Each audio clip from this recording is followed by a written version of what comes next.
Hello बच्चों, आप सभी का स्वागत है आपके अपने YouTube channel success will be yours में। और बच्चों, आज की इस क्लास में हम 10th क्लास के सब्जेक्ट विज्ञान के कार्यपत्रक नंबर 25 के विषय में अध्ययन करेंगे। और बच्चों, इस कार्यपत्रक का टॉपिक है अम्ल, क्षारक एवं लवण। तो आइए बच्चों, शुरू करते हैं आज की क्लास। बच्चों, इस चैप्टर में हम जानेंगे क्रिस्टलों में क्रिस्टलन जल क्या होता है। बच्चों, जैसे कि आपको मैं एक एग्जांपल देके बताऊं, CuSO4 dot 5 molecules of H2O means copper sulphate का जो क्रिस्टल होता है उसमें 5 मॉलिक्यूल अर्थात पानी के 5 अणु विद्यमान होते हैं। अर्थात प्रति इकाई कॉपर सल्फेट में पानी के 5 अणु विद्यमान होते हैं और इसी को CuSO4 के साथ जो 5 अणु हैं पानी के, इसी को कहा जाता है क्रिस्टलन जल। ठीक है, तो किसी भी कंपाउंड के साथ, किसी भी यौगिक के साथ जितने भी पानी के मॉलिक्यूल्स या फिर जितने भी पानी के अणु होते हैं वो उसका क्रिस्टलन जल कहलाता है। राइट। अब मैं आपको बताता हूँ बच्चों, जितने भी क्रिस्टल्स होते हैं उनकी आकृति और रंग पानी के अणुओं के कारण ही होता है, जो कि क्रिस्टलन जल के रूप में उपस्थित होता है। बच्चों, किसी भी क्रिस्टल की आकृति और रंग उसका कारण होता है उसमें उपस्थित पानी के अणुओं की मात्रा। जैसे कॉपर सल्फेट का जो क्रिस्टल है उसका रंग बच्चों नीला होता है, और उसका रंग नीला इसलिए होता है क्योंकि उसमें क्रिस्टलन जल विद्यमान होता है। अब मैं आपको बताऊं कि हम इसको कैसे जांचेंगे। जब हम किसी क्वथन नली में, किसी एक परख नली में हम जब उसमें कॉपर सल्फेट के कुछ टुकड़े डालेंगे तो देखेंगे कि उस कॉपर सल्फेट का जो नीला रंग है वो धीरे धीरे गायब हो जाता है। क्यों? क्योंकि जब आप उस परख नली को गर्म करोगे तो गर्म करने से उस क्रिस्टलन जल, जो कॉपर सल्फेट के अंदर जो क्रिस्टलन जल है 5 मॉलिक्यूल H2O, वो धीरे धीरे गर्म करने से वो जल वाष्पीकृत हो जाता है, वो जल उड़ जाता है।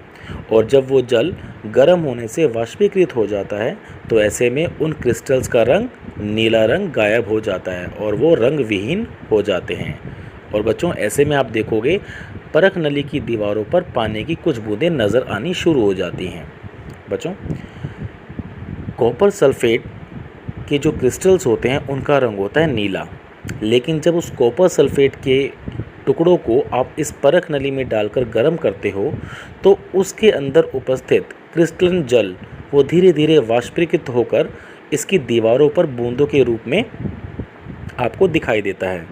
लेकिन ऐसा होने से जो क्रिस्टल्स हैं, जो नीले रंग के कॉपर सल्फेट के क्रिस्टल्स थे, उसका जल जो था 5 मॉलिक्यूल्स जो पानी के अणु थे वो वाष्पीकृत होकर उसकी परख नली की दीवारों पर वो बूंदों के रूप में नज़र आने लगते हैं और कॉपर सल्फेट का जो नीला रंग है वो नीला रंग गायब हो जाता है और वो रंग विहीन हो जाता है।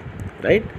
बच्चों, बी पॉइंट देखिए, तो निर्जलीय क्रिस्टलों पर पानी की 2 या 3 बूंदें फिर से यदि हम डालें तो देखो क्रिस्टलों का रंग दोबारा नीला हो जाता है। बच्चों, जब हमने कॉपर सल्फेट के क्रिस्टल्स को गर्म किया तो जो पानी के अणु थे वो वाष्पीकृत होकर उड़ गए और उनके वाष्पीकृत होने से जो कॉपर सल्फेट का नीला रंग था वो गायब हो गया, है ना। लेकिन जब इसी गर्म, जो हमने कॉपर सल्फेट के जो क्रिस्टल्स को गर्म किया था, उसी गर्म क्रिस्टल में दोबारा अगर 2-3 बूंद पानी की डाल दें तो दोबारा उस कॉपर सल्फेट का रंग नीला नज़र आना शुरू हो जाता है। राइट। तो बच्चों, इससे हमें पता चलता है कि कॉपर सल्फेट के जो क्रिस्टल्स हैं उनका नीला रंग उसमें मौजूद पानी के अणुओं की वजह से ही होता है। और प्रति इकाई कॉपर सल्फेट में कितने अणु होते हैं बच्चों? 5 अणु होते हैं पानी के। राइट। इसी प्रकार बच्चों, वॉशिंग सोडा, उसका जो रासायनिक सूत्र होता है वो होता है Na2CO3 dot 10 molecules of H2O। पानी के कितने अणु होते हैं इसमें पानी के 10 अणु विद्यमान होते हैं। किसमें? सोडियम कार्बोनेट में। और इसीलिए इसको सोडियम कार्बोनेट डेकाहाइड्रेट कहते हैं। Deka means 10 molecules. ठीक है। तो इसीलिए सोडियम कार्बोनेट का जो सूत्र होता है वो होता है Na2CO3 सोडियम कार्बोनेट, लेकिन 10 अणु विद्यमान होते हैं पानी के, इसीलिए इसे डेका हाइड्रेट कहा जाता है। डेका मीन्स 10 और हाइड्रेट मीन्स पानी के अणुओं की मात्रा। तो बच्चों इसी से आप आगे भी ये देख सकते हो, जैसे जिप्सम का सूत्र होता है बच्चों CaSO4 dot 2 molecules of H2O, अर्थात पानी के 2 अणु, इसीलिए इसको कहा जाता है कैल्शियम सल्फेट। और कितने अणु हैं इसके? 2, तो डाईहाइड्रेट। ठीक है बच्चों। तो इसी तरह से हम यह पता चला सकते हैं कि किसी भी क्रिस्टल में कितने पानी के अणु हैं। जैसे जिप्सम में पानी के 2 अणु विद्यमान होते हैं, और वॉशिंग सोडा में जैसे Na2CO3 में पानी के कितने अणु हैं? 10 अणु विद्यमान होते हैं। और यही कहलाते हैं बच्चों क्रिस्टलन जल, कि किसी भी कंपाउंड में, किसी भी यौगिक में पानी के कितने अणु विद्यमान हैं, वो होता है उसका क्रिस्टलन जल। राइट। तो चलिए बच्चों आगे चलते हैं। प्लास्टर ऑफ पेरिस की हम बात करेंगे बच्चों। प्लास्टर ऑफ पेरिस, उसका फॉर्मूला होता है CaSO4 dot half molecule of H2O, मतलब पानी का आधा अणु, इसीलिए इसको कहा जाता है कैल्शियम सल्फेट। और पानी का आधा अणु है, इसीलिए इसे हेमीहाइड्रेट कहा जाता है, कैल्शियम सल्फेट हेमीहाइड्रेट। और इसका जो रासायनिक नाम है, जो इसका वैज्ञानिक नाम है, वो होता है प्लास्टर ऑफ पेरिस। ठीक है। और इसी को हम कहते हैं कैल्शियम सल्फेट हेमीहाइड्रेट। राइट। अब मैं आपको बताता हूँ बच्चों, जो प्लास्टर ऑफ पेरिस है, ये प्लास्टर ऑफ पेरिस बनता कैसे है। जो जिप्सम होता है बच्चों, जैसे अभी आपको मैंने बताया gypsum CaSO4 dot 2 molecules of H2O, अर्थात CaSO4 कैल्शियम सल्फेट और 2 अणु हैं पानी के, तो इसलिए इसे डाईहाइड्रेट कहा जाता है, कैल्शियम डाईहाइड्रेट। तो कैल्शियम सल्फेट का डाईहाइड्रेट मॉलिक्यूल को जब आप गर्म करोगे, ऊष्मा देकर उसको आप गर्म करोगे, तो उसमें क्या होता है, इसके 1.5 मॉलिक्यूल, इसके 1.5 अणु पानी के वो वाष्पीकृत हो जाते हैं, और बचता कितना है? सिर्फ आधा अणु। और यही फॉर्मूला होता है, रासायनिक सूत्र होता है किसका? प्लास्टर ऑफ पेरिस का। और वो क्या पाया बच्चों आपने?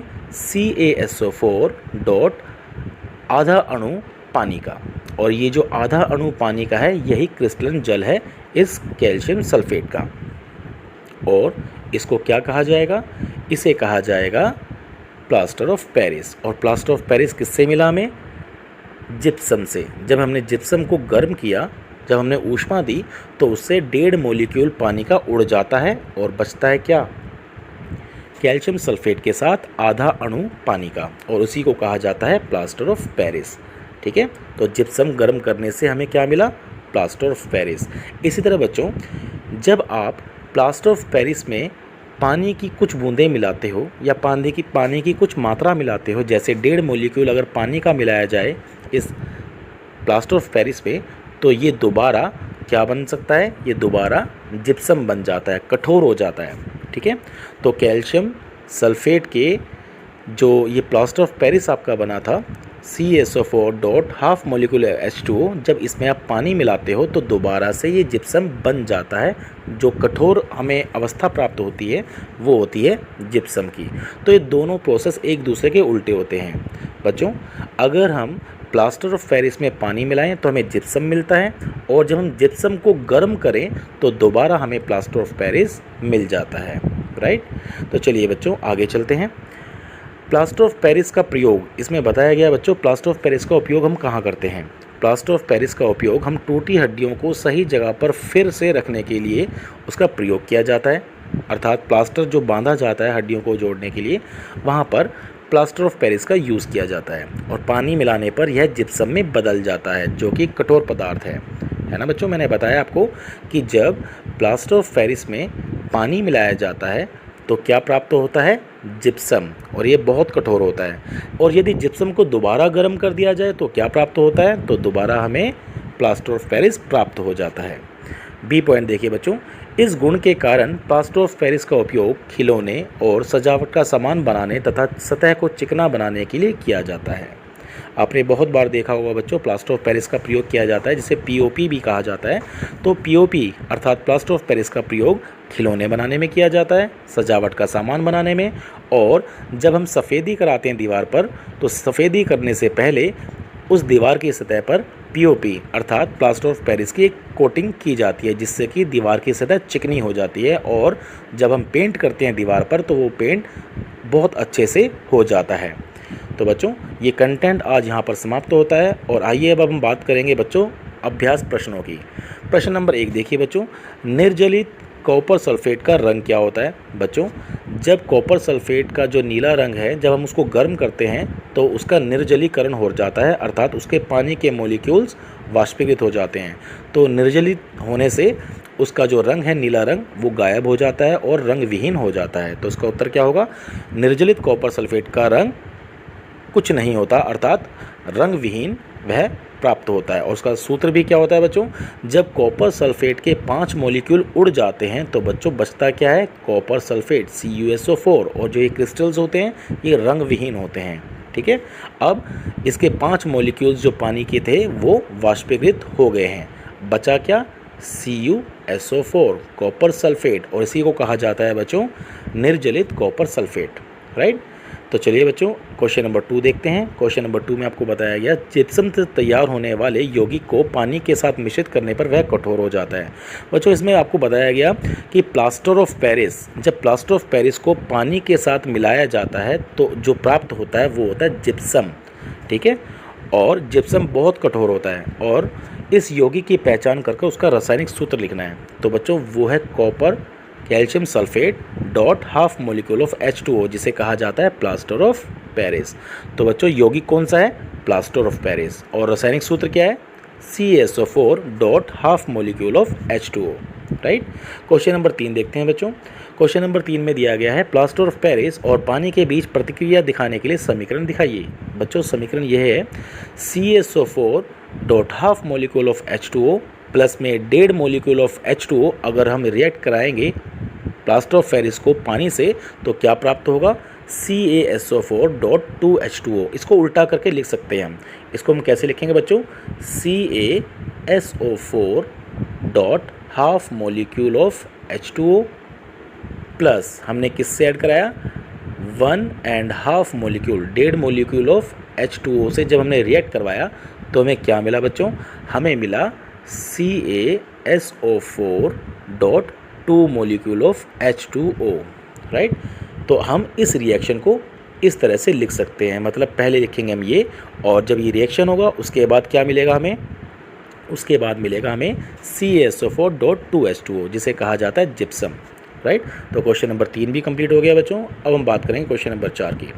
क्वेश्चन नंबर 4 में दिया गया है प्लास्टर ऑफ पेरिस को नमी रोधित कंटेनर में संग्रहित किया जाना चाहिए, क्यों?